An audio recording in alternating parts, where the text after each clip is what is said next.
हजरत इमाम हुसैन रदियल्लाहु ताला अन्हु को धोखे से कूफा बुलाकर बेदर्दी से शहीद कर दिया गया और उनकी आल औलाद और असहाब को भी शहीद कर दिया गया। इस तरह हजरत इमाम हुसैन रदियल्लाहु ताला अन्हु की शहादत के बाद औलादे रसूल को कैद कर लिया गया और नबी की बेटियों को बेपर्दा करके कूफा और श्याम की तरफ ले जाया गया। यजीदी फौज के बंदबख्तों ने अहले बैत के तमाम पाक दामन ख्वातीन के सरों से दुपट्टों को उतार दिया और उनके पाँव में बेरिया डालकर उनको कैद करके ले जाया गया। इमाम हुसैन की शहादत के बाद बीवियों को कैद करके आगे आगे यजीद की फौज खुशियां मनाती जा रही है और नाचती जा रही है और उनके पीछे अहले बैत अतहार की पाक दामन ख्वातीन कैद होकर आ रही है और फौज यजीद ने तमाम शहीदों के कटे हुए सरों को अपने नेजों पर उठाया हुआ था। मैदान करबला में हजरत इमाम हुसैन रदियल्लाहु ताला अन्हु उनके असहाब के जिस्म मुबारक बगैर सर के पड़े हुए थे। मैदान करबला में हर तरफ लाशें ही लाशें पड़ी थी। रिवायात में आता है 3 दिन तक मैदान करबला में हजरत इमाम हुसैन रदियल्लाहु ताला अन्हु और आपकी औलाद की लाशें बगैर कफन और दफन के पड़ी रही। चुनाचे 13 मुहर्रम 61 हिजरी को जब आसपास के लोगों को ये मालूम हुआ कि यजीदी फौज का पहरा कम हो चुका है तो आसपास के लोग नहरे फुराक से पानी भरने को आए। बनी असद की कुछ औरतें जब नहरे फुराक से पानी भरने आए तो उन्होंने ये मंजर देखा कि मैदान करबला में हर तरफ लाशें बिखरी पड़ी है। किसी का बाजू कहीं पड़ा है तो किसी का जिस्म कहीं पड़ा है तो किसी के पाँव कहीं पड़े हुए हैं। उन औरतों ने लर्जा देने वाला मंजर देखा तो वो भागती हुई अपने मर्दों के पास गई और अपने मर्दों से कहने लगी कि इस करबला के मैदान में हजरत मोहम्मद मुस्तफ़ा सल्लल्लाहु ताला अलैहि वसल्लम का खानदान था। शायद यजीद ने उनको शहीद कर दिया है। उन शहीदों की लाशें बिखरी पड़ी हुई है और उनके खेमे जले पड़े हुए हैं। वो औरतें कहने लगी, आओ हम चलकर आले रसूल सल्लल्लाहु ताला अलैहि वसल्लम के शहीदों को दफन करते हैं। इन औरतों की ये बात सुनकर उनके मर्द इन औरतों से कहने लगे कि तुम पागल हो गई हो। आले रसूल को यजीद ने कत्ल किया है। अगर हम इनको दफन करेंगे तो यजीद कहीं हमारा दुश्मन न बन जाए और कहीं हमको भी कत्ल न कर दे।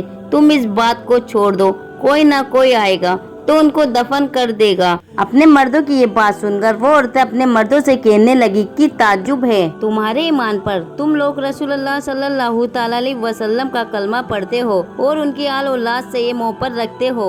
याद करो कि रसूल पाक सल्लल्लाहु ताला अलैहि वसल्लम ने क्या फरमाया था कि मैं तुम लोगों से कुछ नहीं मांगता हूँ सिवाय इसके कि तुम मेरी आल औलाद से मोहब्बत करो। इस तरह ये औरतें अपने मर्दों से कहने लगी कि अगर तुम लोग नहीं जाते तो मत जाओ, हम जाएंगे।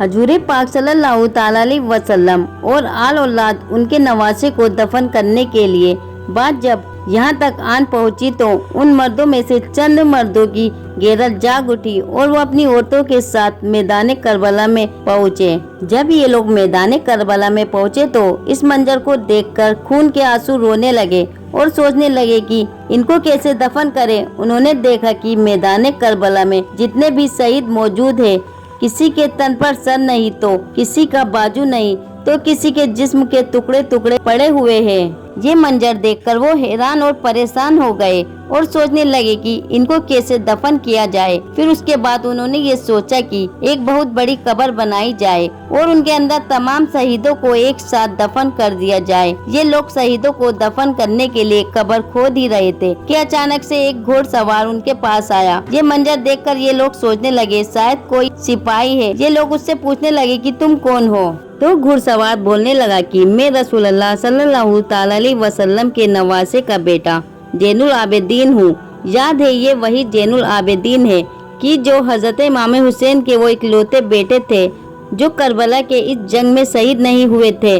वजह ये थी ये उस वक्त काफी बीमार हालत में थे जिसकी वजह से ये किसी भी तरह से इस जंग में शामिल नहीं हुए थे। हालांकि जब ये जंग खत्म हो गई थी तो खानदान की बाकी औरतों के साथ बीमारी की हालत में लेटे हुए हजरत इमाम जैनुल आबिदीन को भी कैदी बनाकर कूफा और श्याम की तरफ ले जाया गया था। यही वजह है कि बहुत सारे तारीखदान यानी इतिहासकार इस बात से सहमत नहीं होते कि बाद में करबला में पड़े हुए जिस्म को दफनाने के लिए हजरत इमाम जैनुल आबिदीन भी करबला के मैदान में पहुंचे हुए थे, क्योंकि जब उनको कैदी बनाकर ले जाया गया था तो इतनी जल्दी उनका वहां से वापस आना कैसे मुमकिन था। बहरहाल जब उन्होंने बताया मैं हजूर सल्लल्लाहु ताला अलैहि वसल्लम के नवासे का बेटा जैनुल आबिदीन, तो ये मंजर देखकर तमाम लोग जारू कतार से रोने लगे। इसके बाद हजरत इमाम जैनुल आबिदीन ने जमीन पर एक कपड़ा बिछाया और इमाम हुसैन रदियल्लाहु ताला अन्हु के आजा को इकट्ठा करना शुरू कर दिया।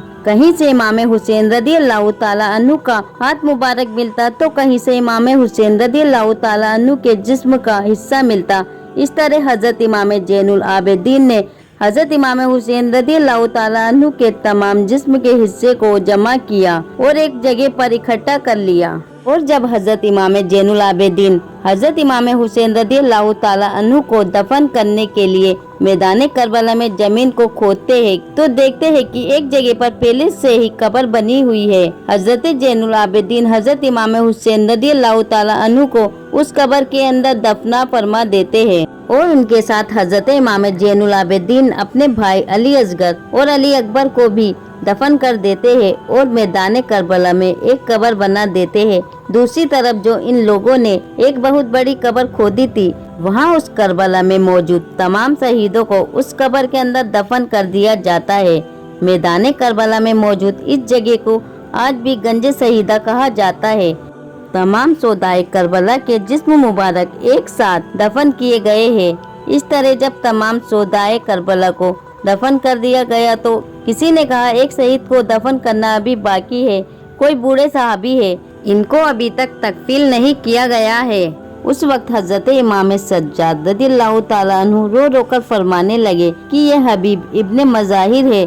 आप रदियल्लाहु ताला अन्हु फरमाने लगे कि अल्लाह तबारक व ताला ये चाहता है कि इनको ऐसी जगह पर दफन किया जाए जब भी हजरत इमाम हुसैन रदियल्लाहु ताला अन्हु के पास आए तो इनको सलाम करके आए। इसके बाद हजरत हबीब रदियल्लाहु ताला अन्हु को दफन किया। जब सब लोग दफन करने के बाद जाने लगे तो किसी ने कहा कि ठहरो, अभी एक शहीद को दफन करना बाकी है। तो लोगों ने कहा तमाम शहीदों को दफन कर दिया गया है, अब कौन सा शहीद बाकी है। तो हजरत इमाम सज्जाद रदियल्लाहु ताला अन्हु फरमाने लगे कि आओ नेरे फुरात के किनारे। जब तमाम लोग वहां पर पहुंचे तो देखा कि हजरत अब्बास रदियल्लाहु ताला अन्हु का एक बाजू पड़ा है। जब लोग थोड़ी और आगे बढ़े तो देखा कि हजरत अब्बास रदियल्लाहु ताला अन्हु का दूसरा बाजू पड़ा है और हजरत अब्बास रदियल्लाहु ताला अन्हु का जिस्म मुबारक वहां पर मौजूद है जहां पर आप लड़ते लड़ते शहीद हुए थे। इसके बाद हजरत अब्बास रदियल्लाहु ताला अन्हु के लिए कब्र खोदी गई और आपके जिस्म मुबारक को भी एक मकाम पर दफन कर दिया गया। आज भी मैदान करबला में हजरत अब्बास रदियल्लाहु ताला अन्हु और हजरत इमाम हुसैन रदियल्लाहु ताला अन्हु की कब्र मुबारक एक दूसरे के आमने सामने है। ये तो बात हो गई तमाम शहीदों के जिस्मों का। अब जहाँ तक मामला है अब इमाम हुसैन के सर मुबारक का कि जिसको यजीद के पास ले जाया गया था उसको कहाँ दफन किया गया था, इस बारे में तारीखदारों के बीच अलग अलग राय पाई जाती है। मगर जो सबसे ज्यादा मशहूर है वो दरअसल ये है कि बाद में उनके सर को यानी कि हजरत बीवी फातिमा तुरज़हरा रदियल्लाहु ताला अन्हा उनके बड़े भाई यानी कि हजरत हसन के पहलू में दफनाया गया था। हालांकि यहाँ पर आप लोगों को ये चीज भी बता देना जरूरी है, वैसे तो मैंने आपको पहले ही बता दिया, तारीखदारों इतिहासकारों के बीच इस बात को लेकर अलग अलग राय है कि जिस वक्त तमाम शहीदों को दफनाया जा रहा था उस वक्त वहाँ पर हजरत इमाम जैनुल आबिदीन मौजूद थे या फिर नहीं थे। मगर हाँ, इस बात पर सभी लोग सहमत है कि करबला में जितने लोग शहीद हुए थे उनको बाद में पास के ही इलाके के यानी पास के ही गाँव के आबाद एक कबीले के लोगों ने ही दफनाया था, जिस कबीले को बनी असद के नाम से जाना जाता है। तो फिलहाल के लिए आज की वीडियो में इतना ही। आखिर में अल्लाह तबारक व ताला से दुआ है कि अल्लाह तबारक व ताला हमें अहले बैत से बेइंतहा मोहब्बत करने की तौफीक अता फरमाए और जिस इस्लाम की खातिर अहले बैत ने अपनी जानों को कुर्बान किया उस इस्लाम पर हकीकी तौर पर चलने की तौफीक अता फरमाए। आमीन या रब्बुल आलमीन।